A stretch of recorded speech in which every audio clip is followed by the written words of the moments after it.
Hi guys, Paul Pluta on the Paul Pluta channel. Today I'm doing a paid review. This is a bit of a late one for James. This here, it's a little bit late. He sent me $100 US. Would $50 plus a $50 tip do? Cheers, Jim. Jim, you are a cool guy.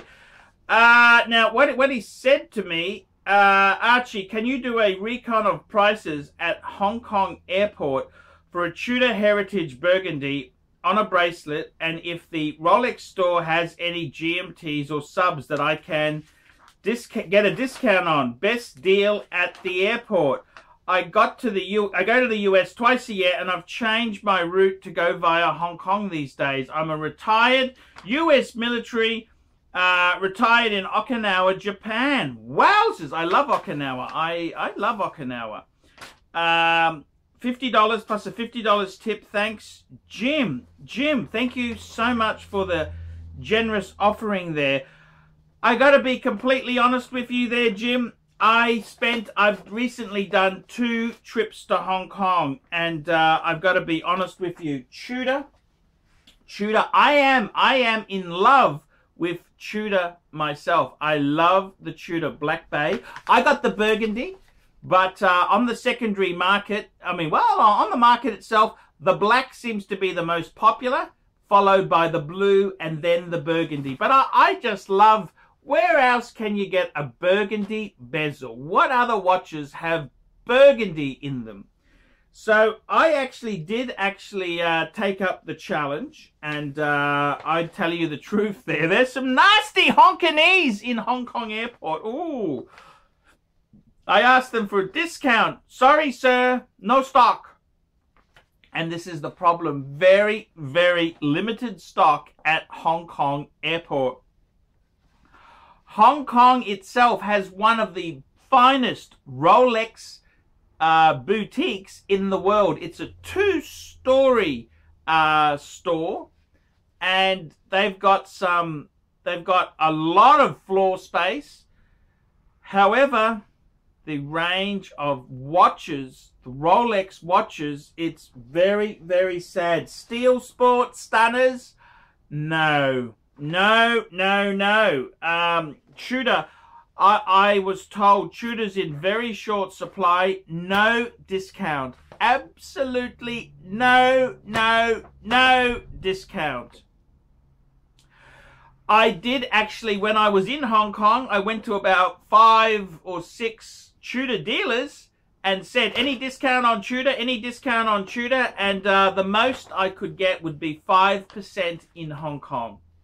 Now, Hong Kong itself there, it's interesting, there is no sales tax or GST or VAT on products, so they are completely tax-free. So whether you buy a wristwatch at a dealer, at the airport, or at a duty-free store, the prices are, there is no taxes on items. So I got to be honest with you, Tudor, very, very, very, very, very, very hard to get any discount. Absolutely impossible. They want full whack. They just snub if you ask for a discount. No discount, sir. Very, very rude. Very, very impatient. Sports watches, my God, the only sports Rolex, I've been to Hong Kong a few times at the airport, was they had the rose gold Yachtmaster on the rubber strap. That's the only sports they had there. No Submariners, no GMTs, no Pepsis, no Hulks, no. Occasionally you may see an Explorer 1 will trickle in. It goes very, very quickly. Air Kings are also absolutely, occasionally you may get one in there. The other watch, of course, is the other watch that you may occasionally get is the Milgauss. The blue, impossible. The green, impossible. Occasional black. But there is absolutely no. Hong Kong, I got to be honest with you, Jim, Hong Kong is one of the worst places in the world to buy Rolex or Tudor. Absolutely worst place in the world. It's really, really bad.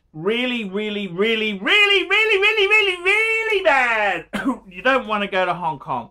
Believe you me, out of all the places in the world to go, Hong Kong and Singapore are probably the worst. The problem with Hong Kong is it's a number of factors, okay? It's a number of factors. Number one, your home country used to have very, very high taxes, sales taxes on watches, cameras, jewelry.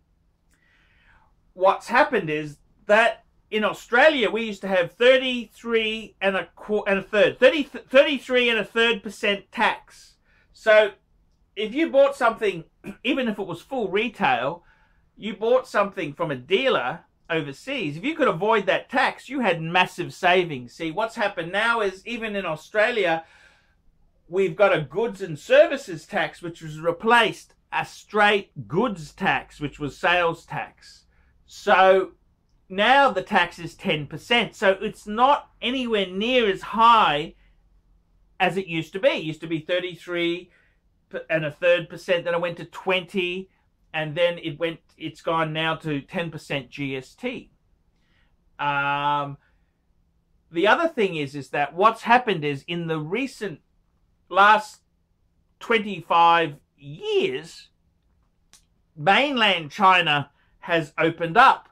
These people were all communist fuckers 30 years ago. There was no super rich in China unless you were a party official.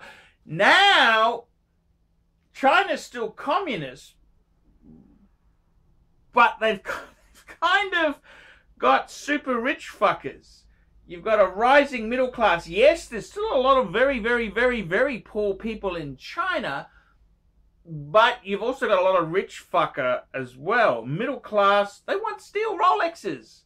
So if they are starting to travel, of course, they'll go to Hong Kong. They'll go to Hong Kong and they will buy. Hong Kong has no tax, whereas China has quite high taxes on luxury goods. So they go across to Hong Kong, buy these luxury goods, and they're way in front, and they will pay much more.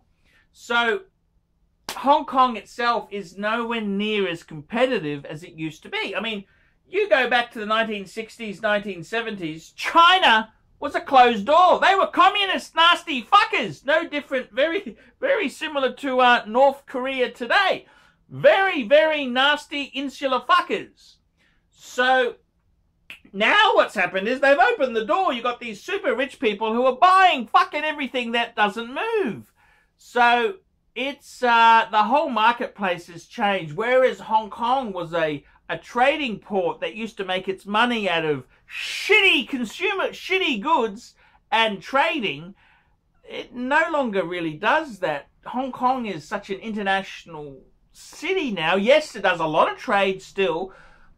The land is so valuable, you would never manufacture anything in Hong Kong. Your labor rates would be too high. It's all done in China. All that stuff, all that machinery's gone to China, believe you me.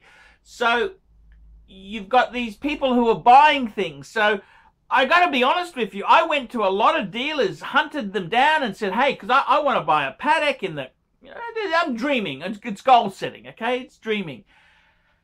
And the most I could get on a Patek Philippe, this is not on a desirable Nautilus or an Aquanaut, this is like a Calatrava, which is a little bit soft, 5%. I can get fucking 10% in my own country and possibly get the tax if I leave the watch overseas for 12 months. I don't mind leaving the watch overseas with 12 months with a friend. Oh, quite legitimate to do that. So I got to be completely frank with you. Hong Kong is one of the most expensive places to buy a watch. Discounts on anything sports, no. Even brands like Breitling, which, I mean, fuck, Breitling, very soft in my country, Australia, very, very soft. The dealers won't discount. IWC, they wouldn't even let me in unless you wear a fucking suit, smart business attire. They won't even let you in. And that's because they have so many mainland Chinese. They continually buy. They're buying, they buy. And that is what is happening. You've got so many super affluent people who are coming over and buying things. They don't need to discount like they used to. So I got to be honest with you, Jim, Hong Kong was amazing for cameras and watches 20, 30 years ago.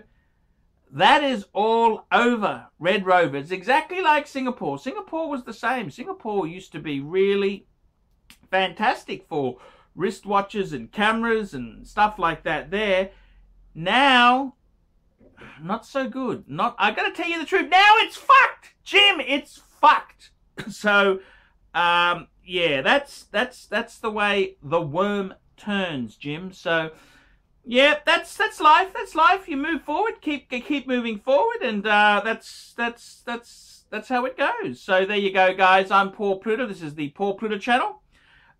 Remember, guys, paid reviews, $50 US. Remember, like, subscribe, and tell your fuckhead friends about my channel. And don't forget the corporate channel.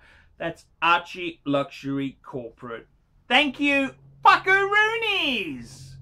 You know, the poor pontiff, he struggles to eat all those reef and beefs to meet the demand that is placed upon him. It's not easy being an international YouTube celebrity. He's given us everything he has to give, and he might have hit rock bottom.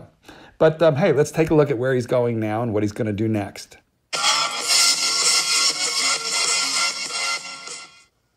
Hi guys, ArchieLuxury Corporate, the latest YouTube ArchieLuxury sensation.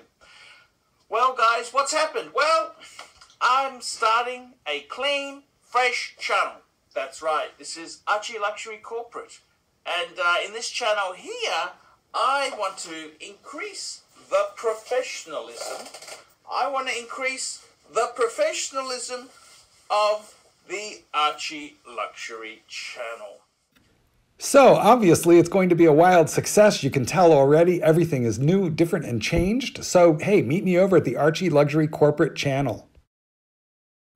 Archibald Chesterfield III Corporate, a man desperately in need of our assistance and support, now more than ever. Have you been sending money abroad for Save the Children to some child in a third world country? Or have you adopted a puppy and been making payments to keep that puppy in a shelter? Well, I think it's time that you thought about this puppy right here, the man, the legend, the myth. He needs your help. I would say cancel everything and get on his Patreon. Or at least join me over at ArchieLuxury Corporate. What do you guys think? Tell me in the comments.